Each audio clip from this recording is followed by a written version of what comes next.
Good morning and a warm welcome from my side to the 11th edition of Vision Summit, the India Electronics and Semiconductor Association's flagship event of the year. The $400 billion electronics opportunity in India, as well as the Make in India national agenda, has been given enough promotion and continues to be given enough promotion in the international circuit, which is a very good start. And the recent announcement, I don't know how many of you have managed to have a look at it, which is called the Startup India Action Plan, will have a significant influence, I'm very confident, in building a strong ecosystem to nurture innovation and startups in this country.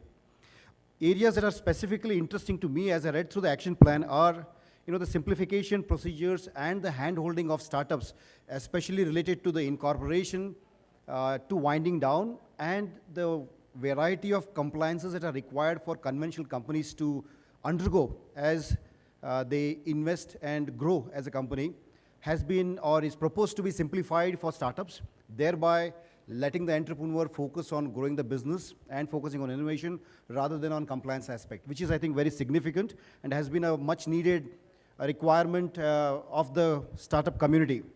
The second one, funding support and incentives.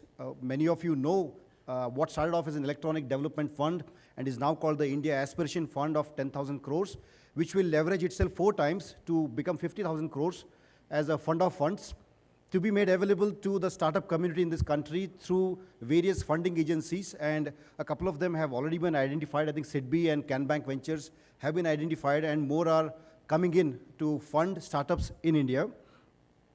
Also for individuals who like to invest in startups and make capital gains through startups or have made capital gains in other sectors like real estate or any other form of a capital gain can further invest in startups and benefit from the investment in startups. So that has been simplified.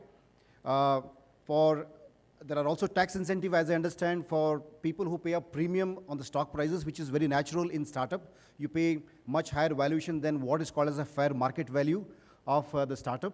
So there are various tax incentives provided to both individuals as well as institutions. Finally, what's of most interest for me is the sustainability of this entire system. The industry-academic collaboration to nurture startups will get a big boost.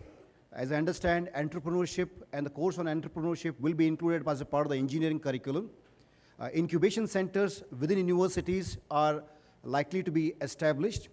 Research centers primarily focusing on innovation will be modeled after some of the successful implementations at the IITs and will be scaled up. So together, a comprehensive startup action plan has been announced by the Prime Minister on Jan 16 this year. And I'm confident with these incentives, the startup community in this country, which has hitherto been inhibited, at least as a perception, will gain further momentum. IESA has been the premier association representing the interests of electronics and semiconductor industry in this country. And of course, the other role for the association has been to roll out and implement the national agenda for Make in India, Startup India, Skill India. IESA over the last 1 year, as an update for most of you, has focused on Internet of Things as a segment.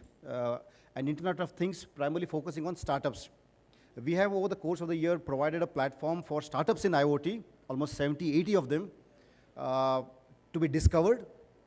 And we have promoted some of the selected startups and also helped them in securing funding.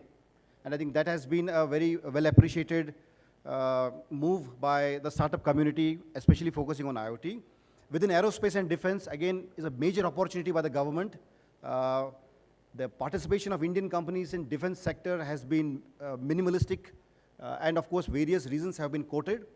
And we have organized last year Deftronics, the 2nd edition, to bring about a platform to get together the industry and the government stakeholders to figure out how to involve the Indian industries in the defense sector. We are also co-authoring the draft policy on defense electronics, which will come out soon. In addition, of course, like I said, nurturing startups, and in particular, establishing an incubation center, which we call as the Electropreneur Park, Sponsored by DAITY and STPI, we are the implementation agency, and the first Electropreneur Park is being established even as we speak.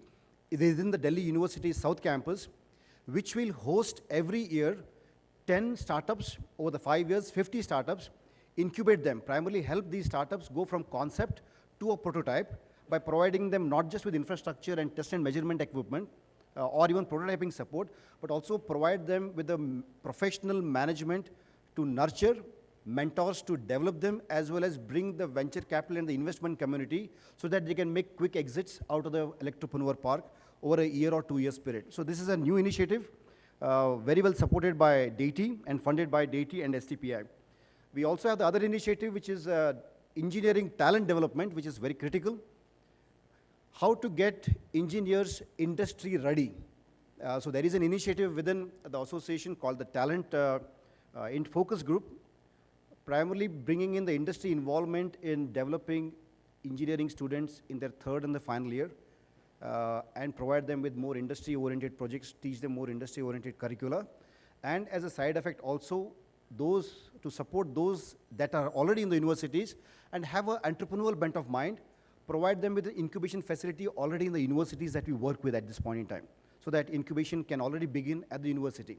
So broadly speaking, these have been some of the significant initiatives of the IESA during the last 1 year.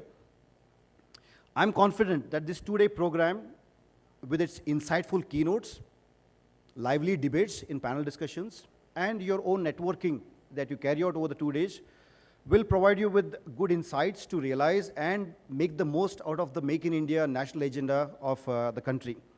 I warmly welcome you again to Vision Summit 2016. Thank you very much.